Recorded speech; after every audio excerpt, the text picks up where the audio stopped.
मैं अपने सभी प्रदेशवासियों का स्वागत करता हूं एक बार फिर से एक नई वीडियो में, जिसमें हम आज फिर से हिमाचल प्रदेश की लेक्स के बारे में पढ़ेंगे। लेकिन आज जिन लेक्स के बारे में हम पढ़ेंगे वो हिमाचल प्रदेश की वो नेचुरल लेक्स होंगी जो मिड आल्टीट्यूड लेक्स कहलाती हैं। अब ये मिड आल्टीट्यूड लेक्स इसलिए कहलाती हैं क्योंकि समुद्री सतह से अगर हम देखें, जब ऊंचाई को मापें तो उस ऊंचाई के हिसाब से जो बहुत ऊंची लेक्स है और बहुत हम देखते हैं थोड़ी ऊंचाई पे जो लेक्स है उनके बीच में आती है, इसीलिए इन्हें कहा जाता है मिड आल्टीट्यूड्स की ये लेक है। इन सभी में हम आज बहुत ही इंपॉर्टेंट लेक्स पढ़ेंगे, जैसे कमरूनाग होगी, बाक्शुनाग होगी, खज्जीनाग लेक होगी, रिवाल्चर लेक होगी। इन सारी लेक्स के बारे में पढ़ने वाले हैं। तो जैसा कि आप यहाँ पे देख पा रहे होंगे कि ये नेचुरल लेक्स के ऊपर लेक्चर होने वाला है और मिड आल्टीट्यूड लेक्स को हम पढ़ाएंगे। चलिए बिना देर किए पहली जो लेक है उसके बारे में यहाँ पे पढ़ना शुरू करते हैं। सबसे पहले आप देख सकते हैं यहाँ पे ये जो फोटो आपके सामने है, जो आपको दिखाई दे रही होगी, ये फोटो है डल लेक की, मशहूर डलहौजी का डल लेक। तो मैं आपको पहले ही बता दूं, पहाड़ी में डल शब्द का मतलब, चाहे मैं डल कह लूं चाहे सो कह लूं, ये अलग अलग पहाड़ी रीजन्स में अलग अलग वोकैबुलरी है। किसके लिए? लेक्स के लिए। तो पहाड़ हैं, पहाड़ों में खासकर वेस्टर्न हिमालयाज में, सिर्फ और सिर्फ हिमाचल में ही नहीं, उत्तराखंड में और साथ में कश्मीर में भी डल कहा जाता है लेक को। उसके अलावा लेक के लिए एक और शब्द इस्तेमाल करा जाता है जिसे कहते हैं ताल। रूपताल, राक्षस ताल, या आपने सुना होगा, नैनीताल, या आपने शब्द सुने होंगे। उसके अलावा एक और शब्द है जिसे लद्दाखी का शब्द है वैसे तो ये, लेकिन लद्दाखी जो लोग हैं वो इसका इस्तेमाल करते आए हैं। और लद्दाख के साथ साथ हम देखते हैं जितने भी बुद्धिस्ट लेक्स हैं, जिन लेक्स के साथ बुद्धिज़्म जुड़ा हुआ है, चाहे वो मंडी में है, कुल्लू में है, चाहे किसी और ज़िले में है, चाहे लाहौल स्पीति में है, हिमाचल में है, उन लेक्स के आगे भी सो आपको यूँ दिखाई देगा। तो एक सबसे मशहूर उदाहरण अगर मैं दूं तो पेंगोंग सो लेक के जो विवाद है, उस लेक के विवाद के पेंगोंग सो जो लेक है अपने आप में, पेंगोंग नाम है उसका, सो का मतलब झील है। तो पेंगोंग सो जो है उसका जो विवाद है वो हमें अक्सर दिखता रहता है खबरों में। तो आप देख सकते हैं वहाँ से भी सो शब्द का मतलब क्या है? लेक है। तो यहाँ पर डल का मतलब क्या है? लेक है। अगर स्पेसिफिक हो जाएं कि ये तो डल, तो चलो ठीक है, इसका नाम क्या है? तो भैया इसको बाक्शुनाग लेक भी कहते हैं। ठीक है, ये बाक्शुनाग जो है उनके हम देखते हैं कि उनसे जुड़ी हुई भी कहानियां यहाँ से बताई जाती हैं। चलिए अब हम देखते हैं सबसे पहले चीज़ देखेंगे, जो डल लेक है ये एक छोटी और मिड आल्टीट्यूड की लेक है, बहुत बड़ी नहीं है, मिड आल्टीट्यूड की लेक है। अगर आपकी समंदर सतह से इसकी ऊंचाई देखेंगे तो 1775 मीटर की, दैट इज 1775 मीटर्स की आपको ऊंचाई दिखेगी। और ये जो तोतारानी जिला है, तोतारानी जगह है धर्मशाला के पास, कांगड़ा जिले में, वहाँ पे आपको ये देखने को मिलेगी। तो आप याद रखना, ये धर्मशाला की डल लेक है। आपको अलग अलग जिलों में हिमाचल में लेक्स मिल जाएंगी। आपको एक मशहूर लेक के बारे में पता होगा, श्रीनगर की डल लेक, लेकिन ये श्रीनगर की डल लेक नहीं, ये क्या है? धर्मशाला की डल लेक है, जो लोकल हम देखें तो लोकल लोग इसको बाक्शुनाग लेक के नाम से भी जानते हैं। इसके बाद आगे हम लोग देखो ये चीज़ देख ही चुके हैं कि डल का मतलब क्या होता है ना। आप यहाँ पे फोटो पे भी देख पा रहे होंगे कि लेक जो है चारों तरफ से जो है ये देवदार के वृक्षों से हम देखते हैं कि घिरी हुई है। अगर हम जियोलॉजिस्ट की माने, बहुत सारे जियोलॉजिस्ट की अलग अलग थियोरीज हैं कि ये लेक कैसे बनी है, तो बहुत सारे लोगों को कहना है कि बहुत ही एक विशाल लेक हुआ करती थी आज से कई हजार साल पहले, जिसमें पूरा का पूरा कश्मीर समाता था और हिमाचल तक वो आती थी। उसी लेक के रेमिनेंट्स है, उसी के बचे हुए हिस्से हैं कुछ, और उन्हीं हिस्सों में से एक ये लेक है। कुछ जियोलॉजिस्ट जो हैं उनका मानना यहाँ पे अलग है। उनका कहना ये है कि ये जो लेक है ये एक प्लेन हम कह सकते हैं लेक है, प्लेनर लेक है, मतलब जो प्लेन इलाका है पहाड़ियों के बीच में, वहाँ पे पानी इकट्ठा होके बनी है। खैर अलग अलग मत हैं लोगों के, कोई ज़्यादा साइंटिफिक स्टडीज़ के ऊपर हुई नहीं है। उसके अलावा अगर हम देख दें तो यहाँ पे आपको एक शिव जी का मंदिर भी देखने को मिल जाएगा, बहुत बड़ा नहीं, छोटा सा। तो यहाँ पे हम देखते हैं कि शिव जी की भी पूजा की जाती है। अब ये जो लेक है अगस्त्य मुनि के साथ जुड़ी हुई मानी जाती है। कहा जाता है ऋषि अगस्त्य ने इस लेक के किनारे पे तपस्या करी थी। तो कई बार एग्जाम में क्वेश्चन आ जाता है ये लेक किस ऋषि से जुड़ी हुई है, ये लेक किस ऋषि से जुड़ी हुई है या किस संत से जुड़ी हुई है। ठीक है, तो आपको वहां पे भी थोड़ा कर सतर्क रहना है। ठीक है, अगस्त्य मुनि कहा जाता है, देखो वो आपने बहुत बार सुना होगा कि बजरंगबली या अगस्त्य मुनि का नाम ले लीजिए तो भूत प्रेत भाग लेते हैं। तो वही अगस्त्य मुनि है। कहा जाता है कि इनकी जो साधना है इसी झील के किनारे पूरी हुई थी। ठीक है, चलिए अगली लेक की तरफ जाते हैं, बहुत ही मशहूर खजियार लेक। अब खजियार लेक जो है ये यहाँ के डाइटी यानी यहाँ के देव खज्जी नाग के लिए जानी जाती है, खज्जी नाग के लिए जानी जाती है।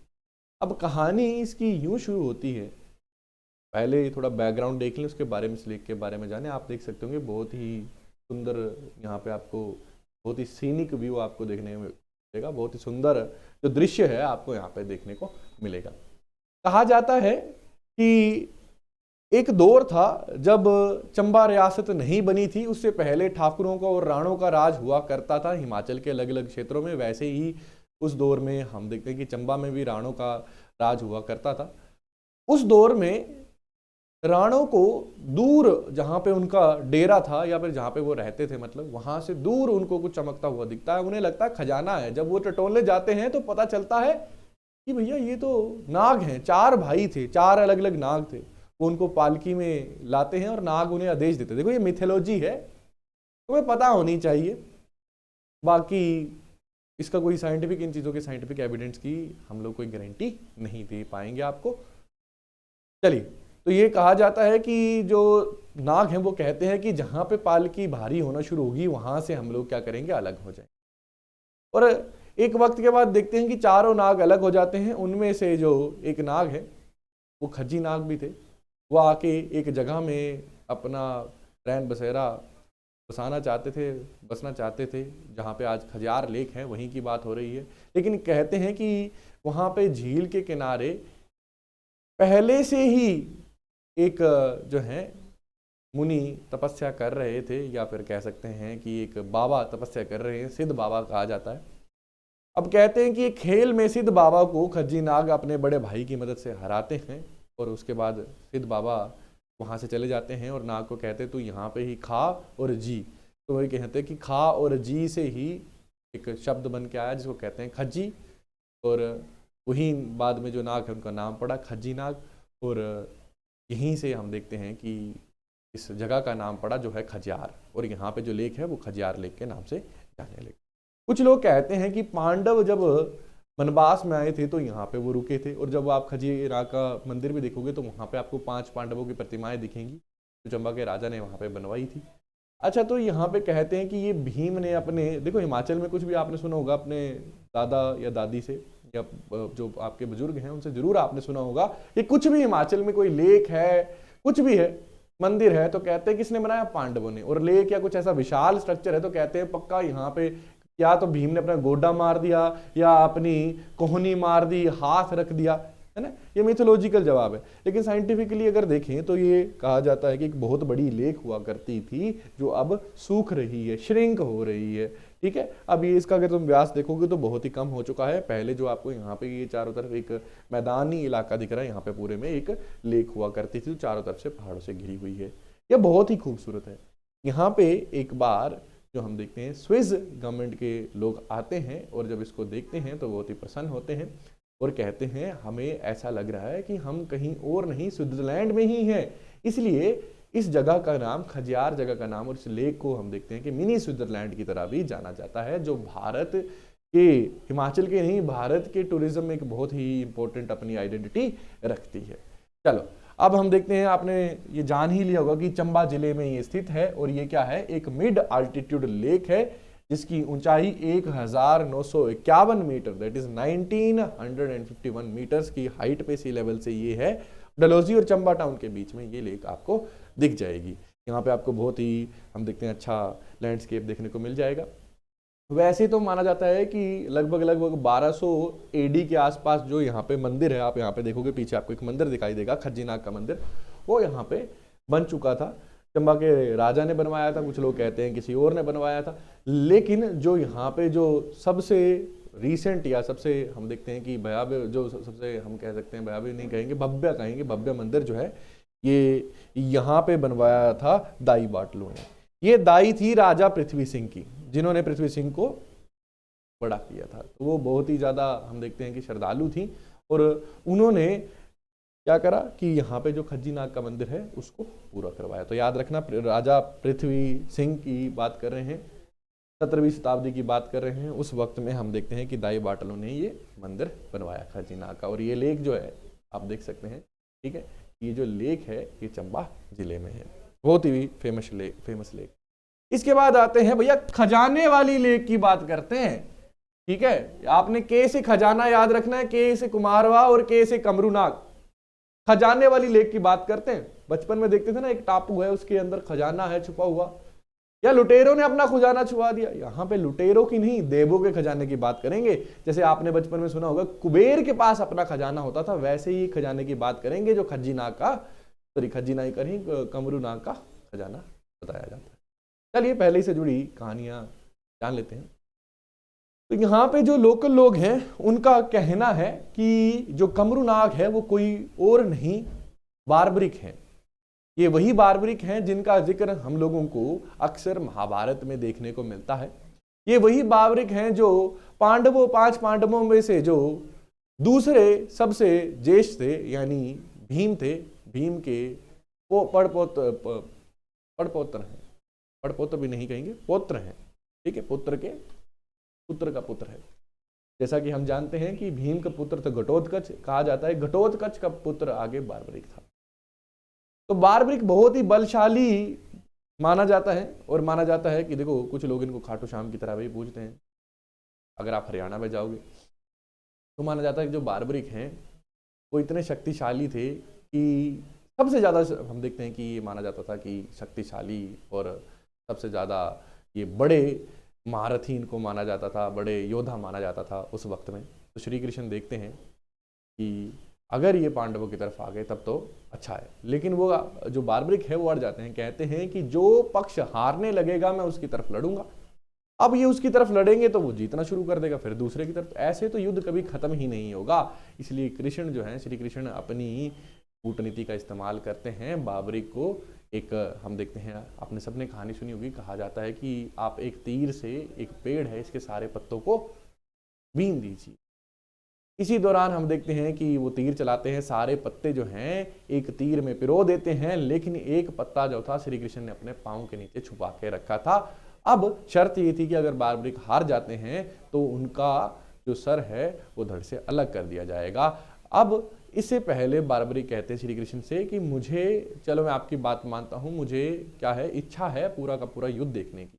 तो कहते हैं कि महाभारत का युद्ध देखने के लिए श्री कृष्ण उनको एक हिमालय की ऊंची चोटी पे बसा देते हैं, और हम देखते हैं कि फिर भी उसके बावजूद भी जहां बार्बरिक का सर घूमता है वहां पे ये हम देखते हैं जिस तरफ घूमता है वो सेना युद्ध जीतना शुरू कर देती है।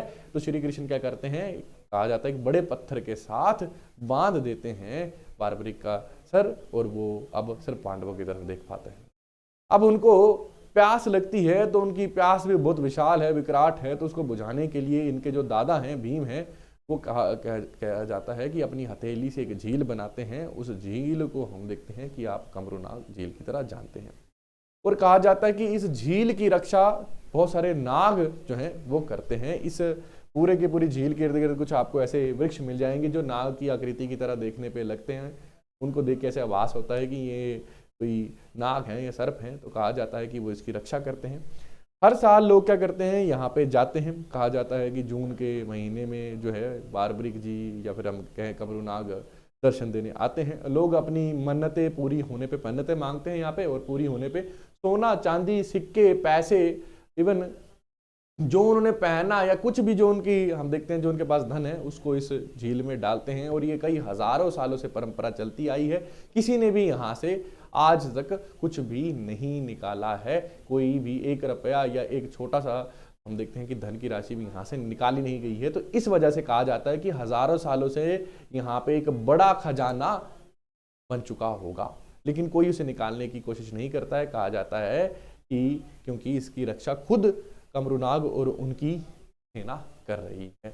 इसके अलावा ये भी कहा जाता है, देखो एक बहुत बड़ा वक्त आता है कि यहाँ पे बर्फ गिर जाती है और लोग यहाँ से पलायन कर जाते हैं, वापस चले जाते हैं, नीचे की तरफ चले जाते हैं। उस वक्त भी कहा जाता है कि कोई भी यहाँ पे नहीं आता है। ये आम लोगों का या आसपास के लोगों का ये कहना है।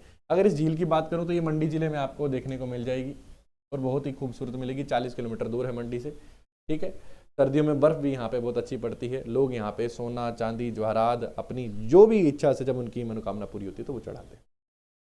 अब अगली झील जिसके बारे में हम बात करने वाले हैं, आप देख सकते हैं कि वो झील किसी एक धर्म से जुड़ी नहीं, बल्कि हिमाचल में बुद्धिज्म, हिंदुज्म और सिखिज्म तीनों से जुड़ी हुई ये लेक है। आप देख सकते हैं यहाँ पे भगवान पद्म संभव की ये आपको प्रतिमा दिख जाएगी। और ये रिवाल्सर लेक की मैं बात कर रहा हूँ, मंडी जिले की बहुत ही मशहूर ये लेक है। तो इसकी कहानी भी जान लेते हैं। देखो पहले देख लेते हैं, Rewalsar lake is also known as Tso Pema, ठीक है। ये सो पेमा का मतलब पेमा और सो का मतलब क्या, यहाँ पे लेक हो गया। ये भगवान पद्म संभव देखते हैं जो वज्रयान बुद्धिज्म के एक मोंक थे। अब देखो बुद्धिज्म, अगर आपने बुद्धिज्म के बारे में आपको पता है तो हम देखते हैं कि बुद्धा ने जो फिलोसफी दी थी, बाद में जब लोगों ने उसको प्रैक्टिस करना शुरू करा तो वही एक रिलीजन में कन्वर्ट हो गया। उस रिलीजन का नाम रख दिया गया बुद्धिज्म। वक्त वक्त पे इसके भी हम देखते हैं धड़े एक दूसरे से अलग होते रहे। जब पहली बार इसमें बंटवारा हुआ तो 2 हम देखते हैं गुट बन गए। एक का नाम पड़ गया महायान बुद्धिज्म या महायान बौद्ध, लोग अपने आप को कहने लगे जो महायान है। दूसरे हीनयान। हीनयान मतलब लेसर व्हील, कम लोग ये मान्यताएं मानते थे। असल में बुद्धा ने जो कहा था ये वही थी। हिंदुज्म और बुद्धिज्म का एक मेल मिलाप सा आपको देखने को मिलता है, जिसे हम लोग कहते हैं महायान बुद्धिज्म। और तीसरा एक तंत्र मंत्र भी जिस बुद्धिज्म में आपको देखने को मिलता है, उसे कहते हैं हम लोग वज्रयान। आपने अक्सर देखा होगा मेलों में जब आप जाते हो, अगर तिब्बती मार्केट में जाओगे, कछुआ आपको देखने को मिलता है, लाफिंग बुद्धा आपको देखने को मिलते हैं। उसके अलावा आपको वहाँ पे मंडल वंडल देखने को मिलते हैं। वो सब कुछ क्या है, किसका उदाहरण है, वज्रयान बुद्धिज्म का। तो वहीं पे हम देखते हैं कि पद्म संभवा जो आपको दिख रही है, ये आपको उनकी प्रतिमा दिख रही है। अगर इसकी बात करें तो ये मंडी जिले में है और मंडी से 22.5 किलोमीटर दूर है ये। अब अगर इसकी बात करें तो ये 1360 मीटर की ऊंचाई पे है समंदर तल से, दैट इज 1360 मीटर्स। अच्छा, और इसकी जो हम देखते हैं कि बाउंड्री है दैट इज 735 मीटर्स, उसकी सरकमफ्रेंस है जो बाउंड्री है, ठीक है। अच्छा, अब ना यहाँ पे बहुत सारी जुड़ी हुई बातें हैं। कहा जाता है कि यहाँ पे एक ऋषि थे, लोमाश ऋषि, वो यहाँ पे पूजा करते थे। उसके अलावा ये सिर्फ हिंदुज्म के लिए ही नहीं, सिखिज्म बुद्धिज्म के लिए भी इंपॉर्टेंट है। वज्रयान बुद्धिज्म की, पद्म संभवा की मैंने बात करी, ठीक है। और यहाँ पे हम देखते हैं कि मंडारवा। अब अच्छा, इनकी कहानी सुन लेते हैं भगवान पद्म संभव की। कहा जाता है कि भगवान पद्म संभव जो है यहाँ पे एक बार अपनी तपस्या करने आते हैं इस झील के किनारे। और जो इनके प्रवचन है और जो इनके हम देखते हैं कि चमत्कार है, उनको देख के आसपास की जनता जो है वो इनके समक्ष बार बार आने लगती हैं इनकी प्रवचनों को सुनने के लिए। तो उन्हीं उसी भी जो हम देखते हैं जो लोग आ रहे हैं, जो जनता आ रही है इनके सामने, उसी में से एक मंडी के राजा की बेटी भी थी। अब एक गडरिये ने अफवाह फैला दी या राजा तक ये बात पहुंचवा दी कि पद्म संभव और जो राजकुमारी हैं उनके बीच में कुछ ना कुछ संबंध है। तो इससे गुस्सा होकर राजा ने क्या करा, पद्म संभव को जिंदा जला देने का आदेश दे दिया और जो राजकुमारी है उन्हें एक कुएं में गिरा दिया, सूखे हुए कुएं में, ऊपर से पत्थर बरवा दिए और बहुत सारी उनको याचनाएं दी। लेकिन कहा जाता है कि पद्म संभवा के शरीर से धुआं निकलता रहता है और 7वें दिन वो धुआं जो है वो एक लेक में बदल जाता है और वहां पे देखा जाता है कि भगवान पद्म संभव जो है वो एक कमल के फूल के ऊपर बैठे हुए हैं। जो प्रतिमा आपको दिखाई दे रही है, इस तरीके का ही हम देखते हैं कि जो दृश्य है वो दिखाई देता है। और उसके बाद राजा माफ़ी मांगते हैं, क्षमा याचना के बाद इनको वापस मंडी ले जाया जाता है। वहाँ पे जब हम देखते हैं कि जब राजा क्या करते हैं कि कुएं को खुदवाते हैं, तो जो राजकुमारी है वो भी हम देखते हैं कि कुशल मंगल होती है, उन्हें कुछ भी बाल विवाह का नहीं हुआ होता, उनका कोई खरोंच तक नहीं आई होती है। बाद में इनकी शादी करवाई जाती है। आज भी मंडी में वहाँ पे जो राजकुमारी हैं उन्हें कुएं वाली राजकुमारी के नाम से जाना जाता है, और कुएं में, उसी कुएं में उनका मंदिर भी है। ठीक है, अच्छा, ये तो रही ये कहानी। उसके अलावा कहा जाता है कि यहाँ पे, जैसे मैंने बताया, लोम, हम देखते हैं कि यहाँ पे ऋषि लोम ने भी तपस्या करी थी, लोमेश ने। तो यहाँ पे हम देखते हैं बहुत सारे मंदिर भी हैं। ये आप देख सकते हैं मॉनेस्ट्री जो है यहाँ पे, बुद्धिस्ट मॉनेस्ट्री है रिवालसर की, आप यहाँ पे देख सकते हैं। उसके अलावा यहाँ पे 3 हिंदू मंदिर भी हैं, जैसे कृष्णा, लॉर्ड कृष्णा का, भगवान कृष्णा का, भगवान शिव का, और जो साधु लोमस है जिन्होंने यहाँ पे तपस्या करी थी, उनका भी ये मंदिर भी यहाँ पे हम देखते हैं कि मिलता है। ठीक है, इसके दूर इससे थोड़ा सा दूर जाएंगे ना, हम देखते हैं 1700, मतलब 1-1.5 किलोमीटर की दूरी पे। ठीक है, थोड़ा सा दूर जाओगे तो वहाँ पे हम देखते हैं कि 1750 मीटर की ऊंचाई पे एक और लेक है, कुंत भयोग के नाम से भी इस लेक को जाना जाता है। ठीक है, कहा जाता है कि यहीं पे जो पांडव है वो जब अपने वनवास से आए थे तो यहाँ पे भी आए थे। हिमाचल में और लेक हो और पांडवों का कोई ऐसा हम देखते हैं कि कोई लेना देना ना हो, ऐसा हो नहीं सकता है। ठीक है, ये वही कहानी है भगवान पद्म संभव की, आप यहाँ पे देख सकते हैं उनको। चलिए आगे चलते हैं, सिखों से किस तरीके से ये जुड़ी हुई है लेक, उसको भी यहाँ पे एक बार देख लेते हैं, उस पर भी नजर डाल देते हैं।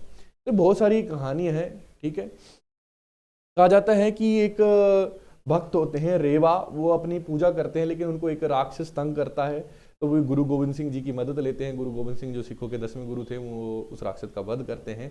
तो वहीं पे रेवा के नाम पे रेवालसर नाम पड़ता है। अलग अलग लोगों की कहानियां हैं। असल में हम देखा जाए तो कुछ लोग कहते हैं कि बिलासपुर के राजा ने गुरु गोविंद सिंह जी को यहाँ पे बुलाया, और वहाँ पे जो सबसे ऊंची जगह थी वहाँ पे वो क्या करते हैं, अपना डेरा डालते हैं। वहाँ पे अपने 500 सिपाहियों के साथ वो आते हैं और वो रहते हैं, और उसी जगह पे आज हम देखते हैं कि एक गुरुद्वारा भी देखने को मिलता है। यहाँ पे हम देखते हैं, बस इतनी सी बात पता है कि 22 दिसंबर हम देखते हैं कि ये देखो, ये सिख गुरु गोविंद सिंह जो थे, ठीक है, ये यहाँ पे आते हैं। ये तो चलो, ये जो टाइम दिया है 661 की लाइफ देखते हैं के बारे में बताया, कब से कब तक वो थे। ठीक है, और वो कुछ दिनों के लिए हम देखते हैं कि यहाँ पे माना जाता है कि रहते हैं। ठीक है, इसी याद में हम देखते हैं कि शिशु फेयर जो है, शिशु मेला जो है यहाँ पे लगाया जाता है हर साल फरवरी में, बैसाखी के मौके पे। ठीक है, और हम देखते हैं यहाँ पे गुरुद्वारा भी बनाया गया है। राजा जो हम देखते हैं जोगिंदर सेन थे, मंडी के राजा, उन्होंने यहाँ पे एक गुरुद्वारा भी बनवाया हुआ है। तो ये थी हमारी मिड आल्टीट्यूड लेक्स के बारे में सारा का सारा लेक्चर। अगले लेक्चर में हम लोग क्या करेंगे, जो नेचुरल लेक है हिमाचल प्रदेश की, हाई आल्टीट्यूड लेक्स हैं, जैसे मणिमहेश लेक हो गई। ठीक है, इन सब लेक्स को हम लोग क्या करेंगे, कवर करेंगे। आज के लिए इतना ही, मिलेंगे अगले लेक्चर में, तब तक के लिए अलविदा।